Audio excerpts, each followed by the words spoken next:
오늘 저와 여러분들 주시는 하나님의 말씀입니다. 오늘 갈라디아서 5장 22절로 26절의 말씀을 통해서 오늘 하나님의 말씀 듣고 또 하나님의 음성 듣고 또 그 말씀에 순종하며 나아가는 저와 여러분들 되시기를 바랍니다. 오늘 우리 제목 함께 읽을까? 제목 함께 읽습니다. 시작. 성령의 열매 양선. 성령의 열매 양선. 다른 열매들은 그래도 좀 들으면 좀 뭐다 이렇게 알겠는데 양선이란 말은 우리가 잘 쓰지 않는 그런 말일 겁니다. 근데 뭐 의미는 우리가 너무나 잘 아는 말씀일 거고요. 우리가 지난 시간들 한번 또 좀 복습해 보면, 여러분 성령의 열매를 잘 맺으려면 우리가 어떻게 해야 된다고요? 어떻게 돼요? 성령의 충만함. 그래서 성령의 열매입니다. 성령의 충만함 가운데 맺어지는 열매이기 때문에 성령의 열매입니다. 여러분 우리가 성령 충만하지 않으면 이 열매가 잘 맺혀질 수 없다라는 거예요. 그래서 우리는 성령 충만한 사람이 되어야 되고, 이 열매는 내가 맺는 것이다? 아니다? 아니다. 이거는 맺혀지는 것이다. 할렐루야. 이건 성령의 열매는 맺혀지는 것입니다. 물론 여기 있는 단어들, 예수 믿지 않는 사람들도 다 아는 단어들이고요. 이 세상에도 다 이 단어들이 다 있습니다. 다 사람도 있습니다. 그러나 오늘 말씀에 기록되어 있는 이 9가지 성령의 열매는, 이거는 글자는 똑같을지 몰라도 그 내용이나 의미적인 것은 가장 본질적인 것을 말하고 있습니다. 그래서 세상에서 이야기하는 것과 그거랑 차원이 다른 거잖아요. 그래서 여기 성령의 9가지 열매는 이거는 맺혀지는 거예요. 우리가 성령 충만할 때 하나님께서 저와 여러분들 삶 가운데 이걸 맺혀 주시는 거예요. 우리가 풍성히 열매가 그래서 맺혀야 된다는 것입니다. 여러분께서 이 성령의 열매는 단수로 되어 있고 9가지 열매의 이름이 쫙 나와 있죠. 여러분 오늘 우리가 이 말씀 속에 우리가 성령의 충만함 가운데 나아가는 저와 여러분들 되시기를 바랍니다. 성령이 충만할 때에 성령의 충만한 그 역사심의 결과가 이 성령의 열매로 나타난다는 것을 우리가 기억해야 된다는 것이죠. 우리가 늘 고백하잖아요. 내 안에 성령님이 계십니다라는 것을 우리 고백하지 않습니까?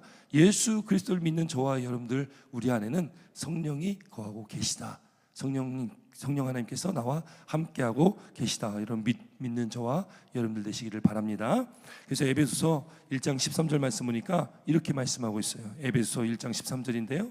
그 안에서 너희도 진리의 말씀 곧 너희의 구원의 복음을 듣고 그 안에서 또한 믿어 약속의 성령으로 인치심을 받았으니, 이렇게 말씀하고 있습니다.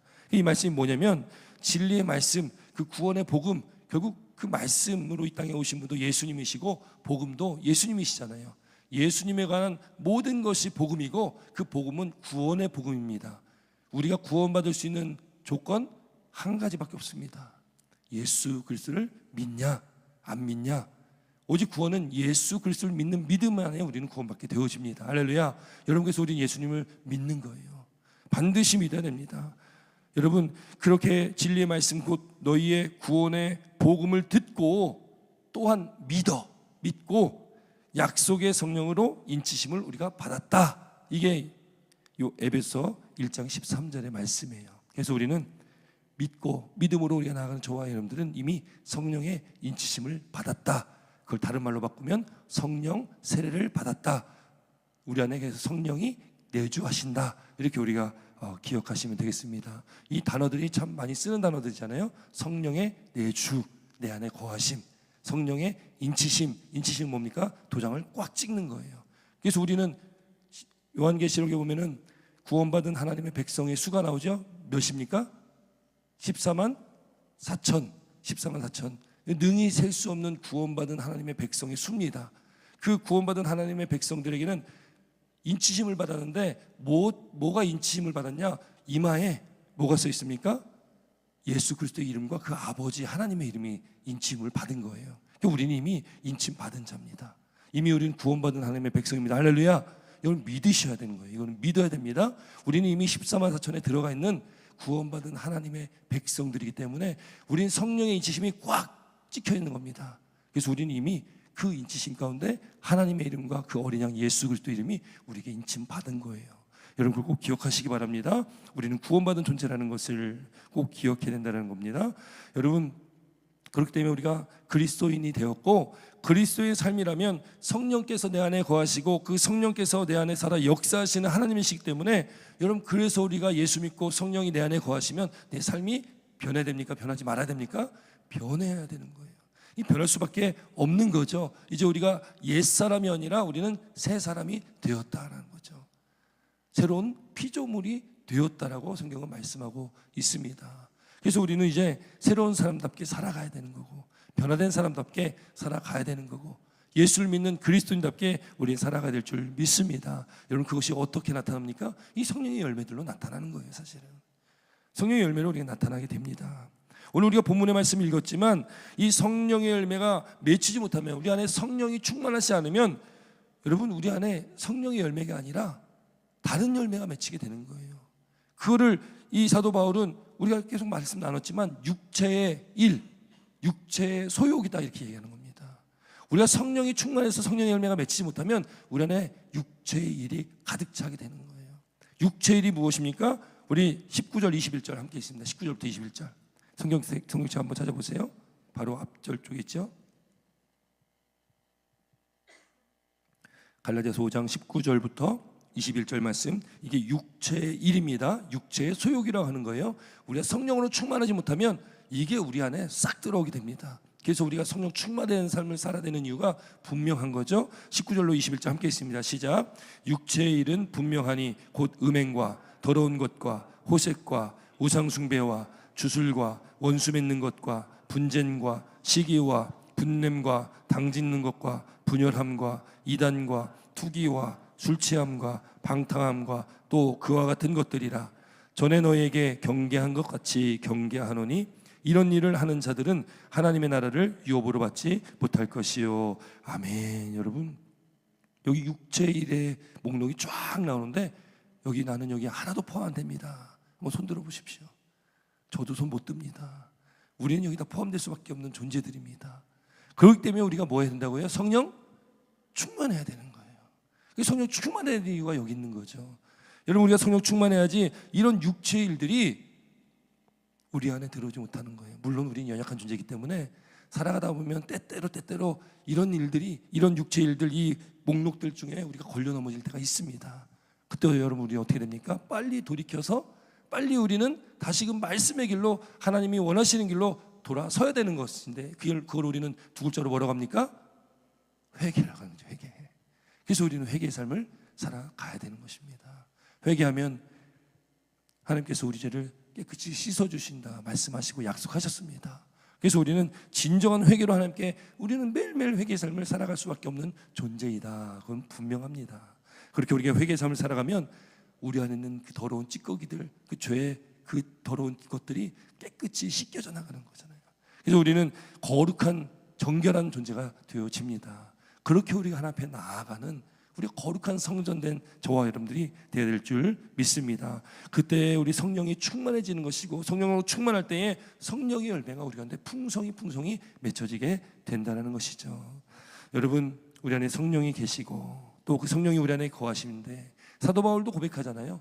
내 안에 육체의 일, 육체의 소욕과 성령이 자꾸 대적한다. 우리는 승리해야 됩니다. 할렐루야. 승리해야 됩니다. 그래서 우리는 말씀 가운데 살아야 되고, 또 하나님 앞에 하나님과의 온전한 관계 속에서 기도의 삶도 살아야 되고, 또 하나님을 찬양하고 하나님께 영광 올려드리는 그 삶을 우리는 살아가야 된다는 것이죠.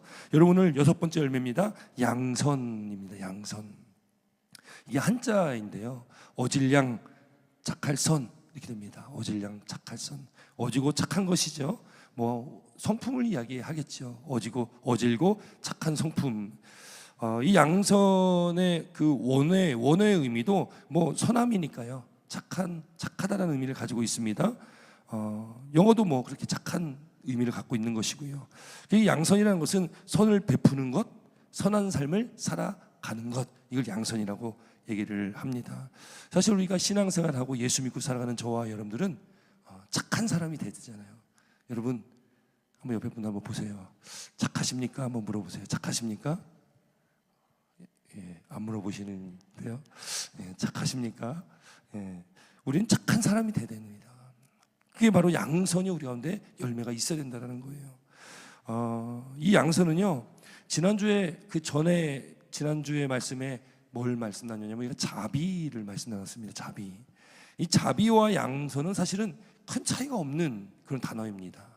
자비함과 양선, 착함은, 자비함과 선하심은 이게 별로 큰 차이가 없는 그런 단어예요. 그런데 어떻게 우리가 이 양선과 자비를 조금 구분하냐면 자비보다 좀 더 구체적인 것이 양선이라고 생각하시면 됩니다. 쉽게 좀 설명드리면 자비는 선한 마음의 표현이라고 한다면 이 양선은 선한 행동의 표현이다. 이것도 좀 어려울 수 있습니다.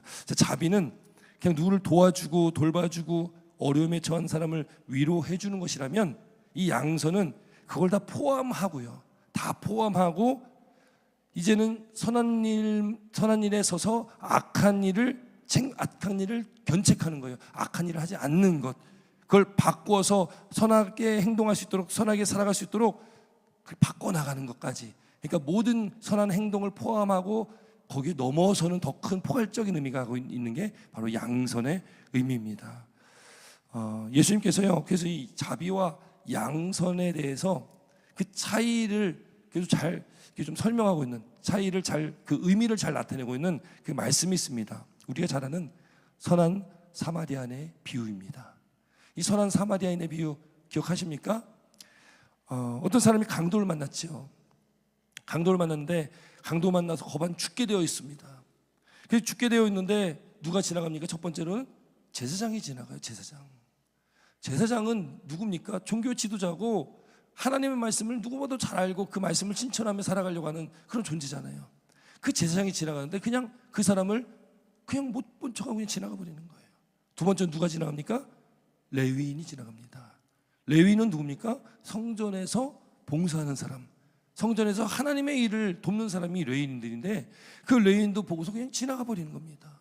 그 세 번째 누가 지나갑니까? 사마리아 사람이 지나가는데 이 사마리아 사람은 유대인들이 봤을 때, 아니 그 앞서 지나간 이 제사장이나 레위인들이 봤을 때 이 사마리아 사람은 거의 개 취급당하는 사람입니다.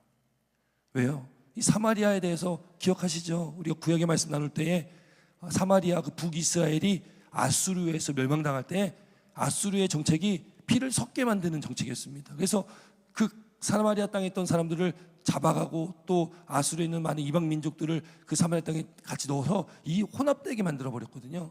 그러니까 유대인들 입장에서는 자기들은 그래도 좀 정통성이 있는데, 왜요? 남유다는 바벨론에 의해서 망했지만 바벨론은 그래도 그 민족의 정통성을 지켜줬거든요. 그러니까 유대인들은 자기들은 전통성이 있는데 사마리아인들은 지저분해졌다는 거예요. 더러졌다는 겁니다. 그래서 거기를 배척했고 사마리아인과 상종도 안 했고 그리고 사마리아 땅으로 가지도 않았습니다. 그래서 글로 쭉 가면 저 갈릴리 북쪽으로 금방 갈 수 있는데 이게 뺑 돌아가지고 거기 부정한 땅이라고 가지도 않았습니다.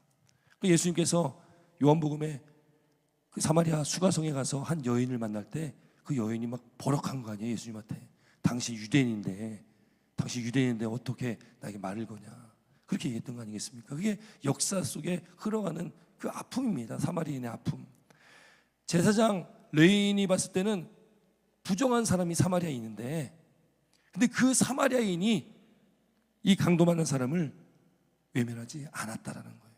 그러니까 이게 좀 예수님께서 비유로 하신 말씀이잖아요. 그러니까 이 말씀 듣는 유대인들은 이거 되게 받아들이기가 좀 쉽지 않았을 거예요. 사마리아인들이 어떤 존재인데 지금 제사장과 레위인이 지나가고 사마리아인이 고쳤다고 하니까 이거 쉽게 받아들이지 못했을 겁니다. 강도 만난 자를 외면하지 않고 그를 불쌍히 여기고 그 상처를 치료해주고 자기 힘 닿는 데까지 돌봐줬잖아요. 그를 여관 같은 데 갖다 맡기고 잘 보살펴달라, 더 많이 돈이 들면 내가 나중에 다 페이하겠다, 이렇게 얘기했던 거 아니겠습니까? 여러분, 그 선한 사마리아 사람 앞에 뭐라고 붙습니까? 선한 이렇게 나오지 않습니까? 사실 성경에 보면은 선한 사마리아라고 인이라고 나오진 않습니다. 그냥 사마리아인이라고 나오죠. 근데 그 사람이 했던 그 행위가 선함이었고 그게 자비였다라는 거예요. 자비를 베풀었다. 근데 예수님께서요, 이 말씀을 하시고 이 비유를 말씀하시고 거기서 딱 끝난 게 아닙니다. 그 다음에 뭘 말씀하시냐면 예수님이 이 말씀을 듣는 자들에게 뭐라고 말했냐면 이 중에 누가 진정 강도를 만난 자의 이웃이 되겠냐 묻는 거예요. 누가 이 사람의 이웃이냐? 누가 강도 만난 자의 이웃이냐? 그랬더니 그 말을 들었던 사람들이 대답할 거 아니에요. 아, 사마리아인입니다. 예수님께서 말씀합니다. 너도 이와 같이 하라. 이게 예수 명령하시는 거예요. 그러니까 이게 자비에서 그걸 포괄하는 양선으로 나아가는 그런 과정을 이 비유에서 잘 설명을 하고 있다는 거죠.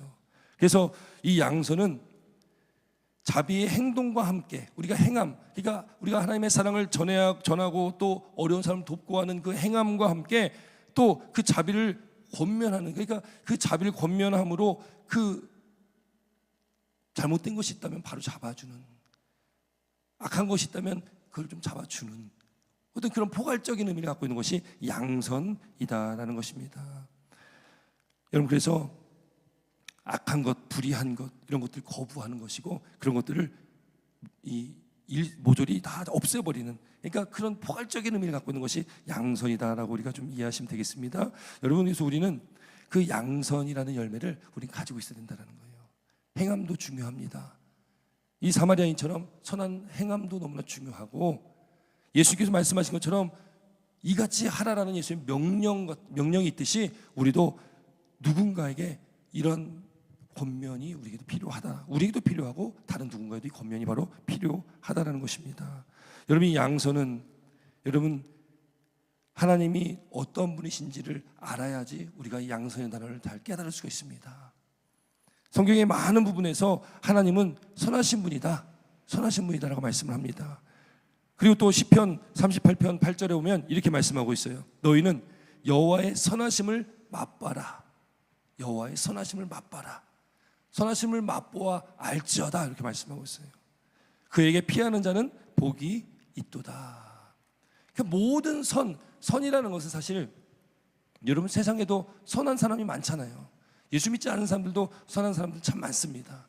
남 돕는 거 잘하고 또 남의 어려움을, 아픔과 상처를 그걸 다 보듬어주는 많은 선한 사람들이 세상에도 많습니다. 선한 인들 참 많이 합니다. 그러나 우리가 지난 시간에도 말씀 나눴지만 우리가 오늘 이 말씀에서 보는 이 선함, 이 양선이라는 것은 세상에서 말하는 그 선함과는 이거는 가치 자체가 너무 다른 거죠. 왜냐하면 세상에서는 하나님이 빠져 있잖아요. 하나님이 없는 선함이거든요. 그러나 우리의 선함이라는 것은 하나님의 선하심 가운데에서 우리가 그 선을 행하는 것이 바로 우리의 선함이라는 것을 믿으시길 주 이름으로 축원드립니다. 그래서 여러분, 하나님이 빠지면 자꾸 내 영광을 취하게 돼 있습니다. 내가 했으니까 나 이런 사람이야, 나타낼 수밖에 없거든요. 그러나 우리는 하나님의 선하심 가운데 그 하나님의 선하심을 맛보아 아는 우리가 그 하나님의 선하심을 우리는 당연히 마땅히 나타내는 사람으로서 우리가 이 세상을 살아간다는 것은 그건 우리가 취하는 것이, 우리가 영광을 취하는 것이 아니라 하나님이 그 영광을 취하시고 그 영광을 받으시는 거잖아요.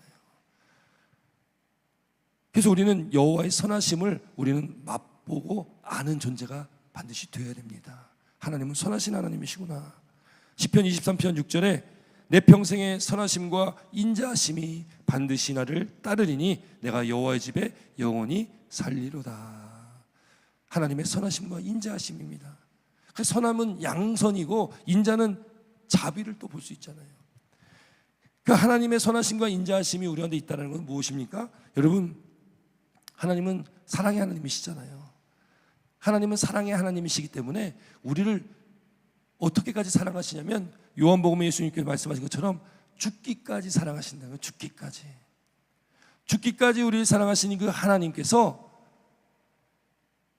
우리가 죽어야 될 그 자리에서 우리의 죄를 용서하신 그 사랑을 베풀어 주셨고 그 사랑 가운데 우리에게 하나님의 선을 나타내신 거잖아요. 여러분, 우리가 아무리 선해지려고 해도, 우리가 아무리 선한 사람으로 살아가려고 해도 여러분 때때로 우리 마음속에 그 선함이 가려지고 선함이 아닌 악함이 드러날 때가 있습니다. 그럴 때 있지 않습니까? 내가 선을 행하고 싶은데 선이 아니라 악한 생각과 악한 마음과 악한 행동이 나올 때가 여러분 우리 삶 가운데 있다라는 거예요. 인간이라면 누구나 다 그렇겠죠. 여러분, 사도 바울의 고백 보면 로마서 7장의 말씀 보면요, 사도 바울도 그런 고백을 합니다. 사도 바울이 어떤 고백을 하냐면 내가 원하는 것은 선인데, 내가 원하는 것은 선인데 자꾸 내 안에 그 악이 있다라는 거예요. 그게 오늘 갈라디아서 5장 아까 읽은 19절부터 21절까지 말씀하고도 잘 매치가 되는 거예요. 내 안에 성령이 계신데 육체의 소욕, 육체의 수욕이 성령과 자꾸 대적한다라는 것, 그 말씀과 똑같은 거 아니겠어요? 이 로마서 7장에 보면 사도 바울이 이렇게 고백합니다. 제가 한번 읽어드립니다. 로마서 7장 19절인데요. 한번 성경책 있으신 분 함께 같이 찾아 읽겠습니다. 15절부터 좀 함께 있습니다. 로마서 7장 15절.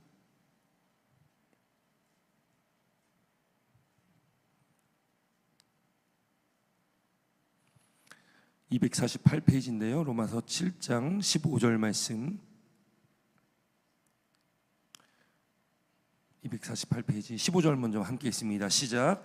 내가 행하는 것을 내가 알지 못하노니 내가 원하는 것은 행하지 않고 도리어 미워하는 것을 행함이라. 이게 지금 사도 바울이 고백하는 겁니다. 자, 내가 원하는 것을 행하지 않고, 원하는 것은 선이고요, 원하지 않는 그 미워하는 것을 행한다, 이건 악이잖아요. 자, 그 다음에 한번 또 읽어보겠습니다. 여기 16절 17절로 함께 있습니다. 16절 17절 시작. 만일 내가 원하지 아니하는 그것을 행하면 내가 이로써 율법이 선한 것을 시인하노니 이제는 그것을 행하는 자가 내가 아니요 내 속에 거하는 죄니라. 아멘. 여러분, 미워하는 것을 행하게 하는데 그게 뭐가 그렇게 만든다고요? 내 속에 있는 뭐가요? 죄가 그렇게 만든다는 거예요. 자, 18절 19절도 함께 있습니다. 18절 19절 함께 있습니다. 시작. 내 속 곧 내 육신에 선한 것이 거하지 아니하는 줄을 아노니 원함은 내게 있으나 선을 행하는 것은 없노라. 내가 원하는 바 선은 행하지 아니하고 도리어 원하지 아니하는 바 악을 행하는도다. 아멘. 여러분, 지금 사도 바울이 진솔한 고백을 하는 거예요. 좀 사도 바울이 참 좋은데 왜 좋냐면 자기의 어떤 치부를 다 드러내거든요. 아, 나는 이런 사람이다. 포장하지 않습니다. 자기가 잘못했던 것, 자기의 과거에 그렇게 잘못된 종교적 열심 때문에 그렇게 예수 믿는 사람들을 잡아 죽이려고 했던 것들, 그거 포장하고 감추지 않습니다. 다 드러냅니다. 또 갈라디아서 오늘 5장에도 그렇지만 여기 로마서 7장에도 나는 이렇습니다라고 자기가 다 드러내버리는 거예요. 오늘날에는요, 우리는 감추기에 급급하거든요. 내 치부를 안 보이려고 하고 내 연약한 모습을 안 보이려고 하는 게 오늘날이잖아요. 자꾸 우리를 포장합니다. 근데 사도 바울은 그렇지 않다는 거예요. 자기의 실체를 그냥 드러내버립니다. 우리가 사람의 눈은 속일 수 있을지 모르겠지만 하나님의 눈은 절대 속이지 못하잖아요. 우리가 아무리 포장해도 여러분, 하나님은 어떤 분이십니까? 우리 머리털도 다 세심받은 하나님이시고 그 하나님은 우리 심령을 꿰뚫어 보시는, 감찰하시는 하나님이십니다. 그래서 우리 하나님을 속일 수가 없습니다. 우리도 하나님 앞에 진솔하게 나아갔으면 좋겠습니다. 하나님, 내가 이런 존재군요. 내가 이런 존재입니다. 사도 바울처럼 내가 선을 행하고 싶은데 자꾸 내 안에 악이 있습니다. 내가 성령 안에 살고 싶은데 내 안에 육체의 소욕이 끊임없이 내 안에 밀려 들어옵니다. 여러분, 우리가 그렇게 하나님 앞에 나아갈 때에, 여러분, 사도 바울이 그랬잖아요. 나는 약한 것을 자랑한다. 또 약한 것하고 강함이다 이렇게 말씀했는데, 여러분, 우리가 약함을 인정하고 약한 모습 그대로를 우리가 가지고 하나님 앞에 나아가면 하나님께서 그 가운데 살아 역사하는 줄 믿으실 줄을 축원드립니다. 여러분, 그래서 우리가 하나님 앞에 우리 있는 모습 그대로 나가는 거예요. 우리 양선에 대해서 말씀을 나누지만 우리가 선한 사람이 사실은 아니거든요. 그러나 오늘 이 말씀을 통해서 하나님의 선이 우리 가운데 주셨고 하나님의 인자가 우리 가운데 주어졌다면 우리도 이제는 그렇게 살아내는 우리 그리스도인 된 저와 여러분 될 줄 믿습니다. 여러분께서 우리는 그 선하심을 맛보며 살아가야 되는 거죠. 그리고 사도 바울처럼 우리의 연약함을 우리도 인정하고 하나님 앞에 하나님의 은혜를 구하고 하나님의 그 선하심과 인자하심이 우리 가운데 있다라는 믿음과 확신 가운데 주님을 바라보고 우리가 나아가는 저와 여러분들, 그렇게 하나님의 말씀을 따라 나아가는 저와 여러분 되시기를 바랍니다. 여러분, 그래서 우리가 성령 충만하고 하나님의 선하신 은혜가 우리한테 있다면 여러분 우리는 우리 삶 가운데 그 선함이 그때 비로소 우리는 나타낼 수가 있다는 거죠. 착한 행동, 착한 삶은 우리도 뭐 예수 믿지 않는다고, 예수님 믿지 않아도 살아낼 수 있습니다. 그러나 하나님으로부터 온 그 선함을 가진 우리는 그 하나님의 사랑을 전하는 사람이고 하나님의 자비를 우리 나타내는 사람이기 때문에 우리 삶을 통해서 그 하나님을 나타내는 존재가 되어진다. 그래서 하나님의 형상이 저와 여러분을 통해서 나타난다는 거예요. 그런 믿음의 삶을 저도 여러분들도 함께 살아가기를 주 이름으로 축원드립니다. 여러분 우리가 그렇게 믿음의 삶을 살아가는데 여러분 누가복음 8장에 보면 우리가 잘 아는 4가지 밭의 비유가 있어요. 4가지 밭의 비유. 이건 다른 복음서에도 나오는 말씀인데 누가복음 8장 11절로 15절 말씀 좀 같이 찾아보겠습니다. 누가복음 8장 11절로 15절.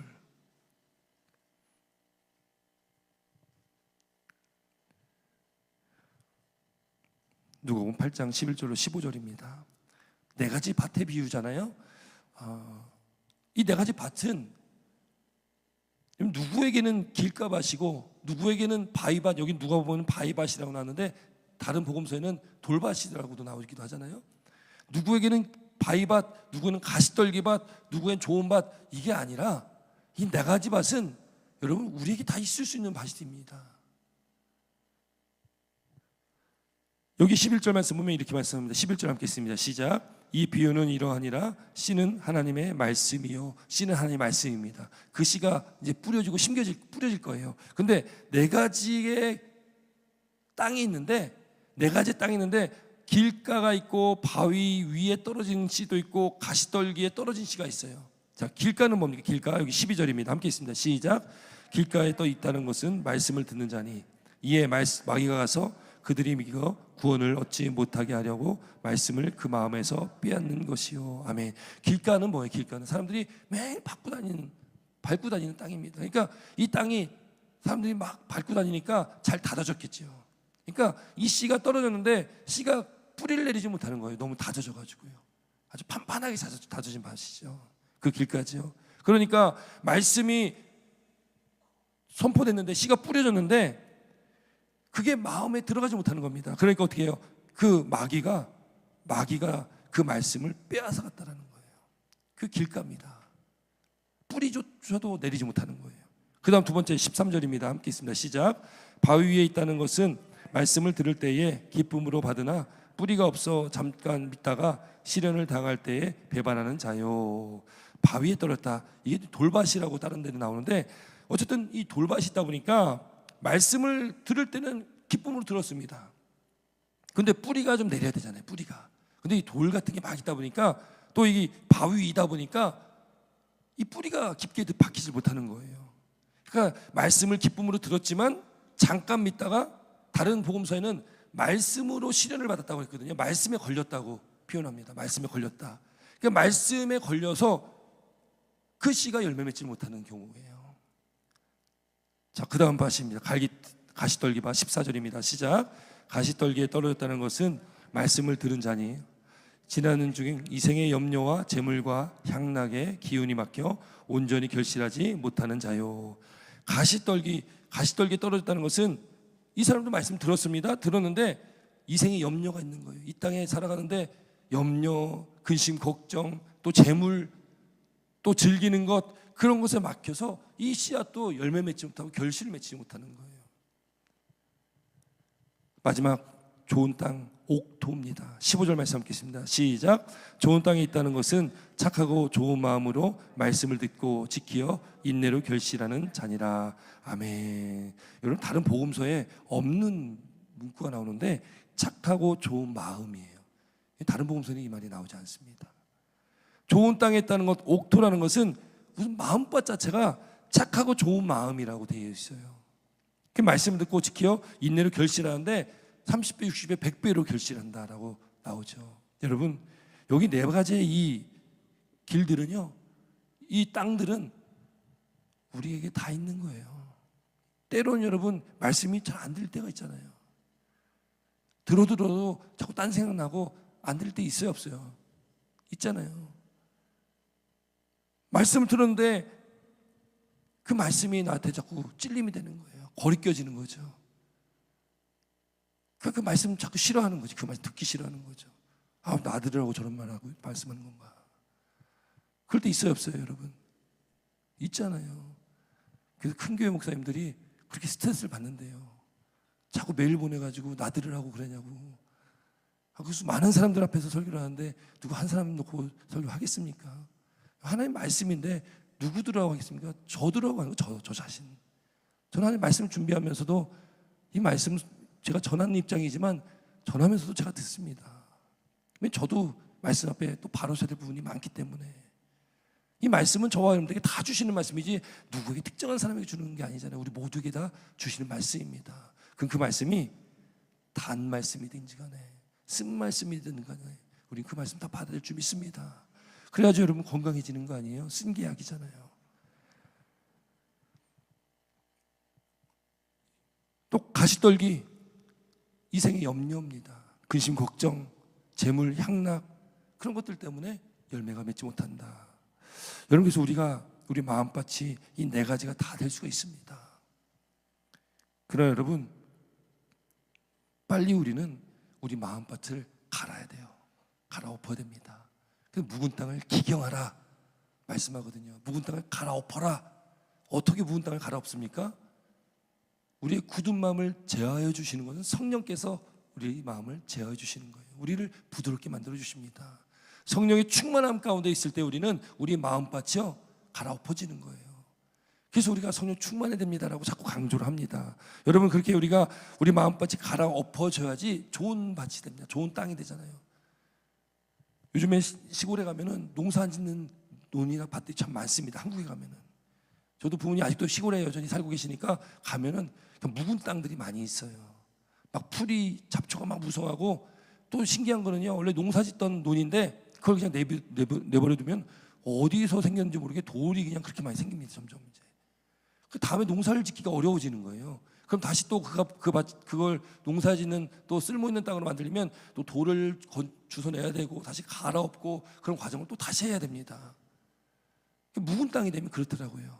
쓸모없는 땅이 되는 거예요. 죽은 땅이 되더라고요.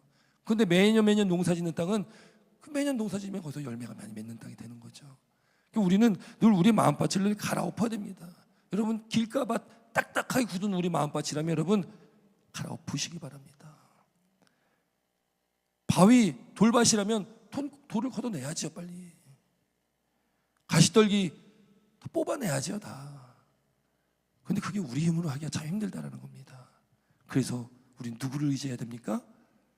하나님을 의지해야 되고 내 안에 계신 성령의 능력과 권능에 힘입어서 나아가야 됩니다. 그래서 우리가 성령에 충만해져야 된다는 것이죠. 그때 여러분 우리 마음밭이 착하고 좋은 마음밭이 된다는 거죠. 그러면 거기 열매 맺는 겁니다. 30배, 60배, 100배로. 여러분, 우리가 양선, 이 선함이라는 것, 하나님의 선하심이 우리 가운데 있다는 것을 믿으시기 바랍니다. 그 하나님의 선하심을 구하시길 주 여러분 축원드립니다. 이 성령의 9가지 열매는 우리 스스로가 맺는 것이 아니라 맺혀지는 것이다라고 말씀 함께 우리가 고백했습니다. 그러면 구해야죠. 하나님 성령 충만하게 하여 주시옵소서. 그래서 내 삶에 이 성령의 열매가 맺혀지게 하여 주시옵소서. 이 열매가 풍성히 내 삶 가운데 맺혀지게 하여 주시옵소서. 이 양선의 열매가 내 삶 가운데 충만히 넘치게 하여 주시옵소서. 여러분, 성경에요 착한 사람이라고 표현된 사람이 딱 나오는데요, 그게 누구냐면 바나바라는 사람입니다. 바나바. 이 바나바는 착한 사람이다라고 성경에서 표현을 하고 있거든요. 근데 왜 바나바를 착한 사람이라고 얘기하냐? 사도행전 11장 24절 보면 바나바는 착한 사람이요 성령과 믿음이 충만한 자다 이렇게 표현합니다. 왜 착하대요? 성령과 믿음이 충만한 이 사람이 바로 바나바인데 그가 착한 사람이다 이렇게 돼 있다는 거예요. 그러니까 착하다라는 이 의미가 성령과 믿음이 충만함과 관련이 있다는 거죠. 우리 인간적인 그냥 착함이 아니라 성령과 믿음이 충만할 때의 그 착함이 우리 가운데 나와야 된다는 거죠. 그리고 바나바가요 정말 착한 사람 같아요. 1차 전도 여행을 바나바랑 바울이 같이 가거든요. 1차 전도 여행을. 이 바나바는요, 안디옥 교회의 담임 목회자입니다. 사실은 안디옥 교회 담임 목회자예요. 안디옥 교회는 첫 번째 이방 교회거든요. 첫 번째 이방 교회가 안디옥 교회인데 거기에 첫 번째 목회자가 담임이 바나바였어요. 근데 그 교회에서 이제 바울과 이 바나바를 선교에 파송을 합니다.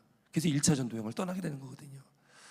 근데 바나바 입장에서는 자기가 담임 목사이지 않습니까? 그리고 바울은요, 이제 막 얼마 전에 예수님 만나가지고 그가 회심한 다음에 예수님 제자들을 만나려고 했더니 예수님 제자들이요, 두려워하는 거예요. 아니, 저 사람이 그동안 그렇게 예수 믿는 사람 잡아 죽이려고 했던 사람인데, 그 두려워서 제자들이 이 바울을 만나려고 하지 않습니다. 그때 바나바가 바울이 그렇게 예수님 만났고 그가 이렇게 변했고 괜찮다고 얘기를 해주는 거예요. 그 제자들과 그래서 교제를 하게 되고, 나중에 이제 유대인들이 이 바울을 죽이려고 하니까 그 제자들이 이제 바울을 탈출시킵니다. 그래가지고 바울이 고향 땅인 다소라는 곳에 이제 거기 가서 살고 있었습니다. 그때 바나바가 거기 다소까지 또 가가지고요, 가서 이 바울을 또 데리고 오는 거예요. 그래서 그렇게 1차 전도여행을 함께 가게 됩니다. 근데 가던 중에 누구를 만나냐면 마가라는 사람 만납니다. 마가 요한이라는 사람을. 마가 요한이 누구냐면 마가복음을 기록한 사람, 그 마가입니다. 마가 요한을 만나는데, 그래서 같이 선교를 가는 거예요. 가고 있는데 마가가 뭔가 힘들었는지 그 선교길을 같이 가다가 갑자기 그냥 예루살렘으로 돌아가 버렸어요.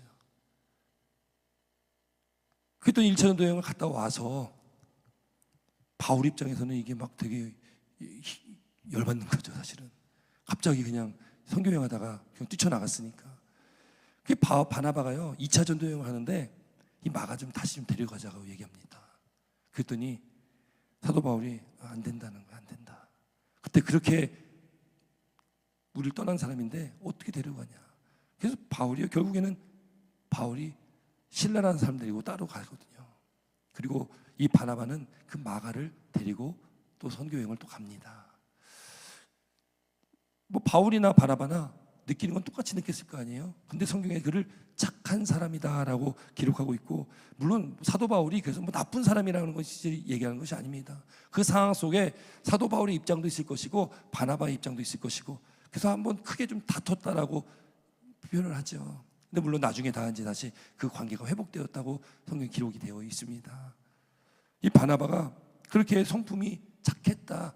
근데 그 착했는데 그 착함에 성령과 믿음이 충만한 자였고 그 사람이 착한 사람이었다라는 거예요. 여러분, 우리가 이 양선이 우리 삶 가운데 열매 맺히기 위해서, 우리가 착한 사람으로서, 우리가 선한 사람으로서 살아가기 위해서는 우리가 성령과 믿음이 충만한 자가 될 줄 믿습니다.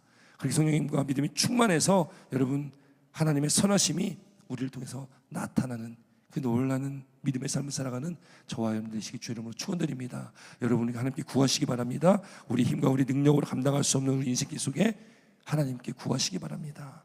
그래서 데살로니가전서 5장 15절에 삼가 누가 누구에게든지 악으로 악을 갚지 말게 하고 서로 대하든지 모든 사람을 대하든지 항상 선을 따라라. 항상 선을 따라라. 또 로마서 12장 21절에 악에게 지지 말고 선으로 악을 이겨라 이렇게 말씀합니다. 그게 이거는 그냥 착함을 말하는 게 아니라 이 선이라는 것은 하나님의 선하심, 그 하나님으로부터 우리에게 주어진 그 선입니다.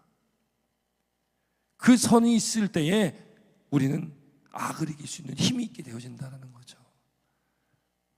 여러분, 그래서 우리가 주신 하나님께 주신 우리 인생을 살아갈 때에 여러분, 이 선함으로 우리가 이 악을 이기고 그 선함 가운데 하나님께 영광 올려드리는 저와 우리 사랑하는 성도 여러분 되시길 주의 이름으로 축원드립니다.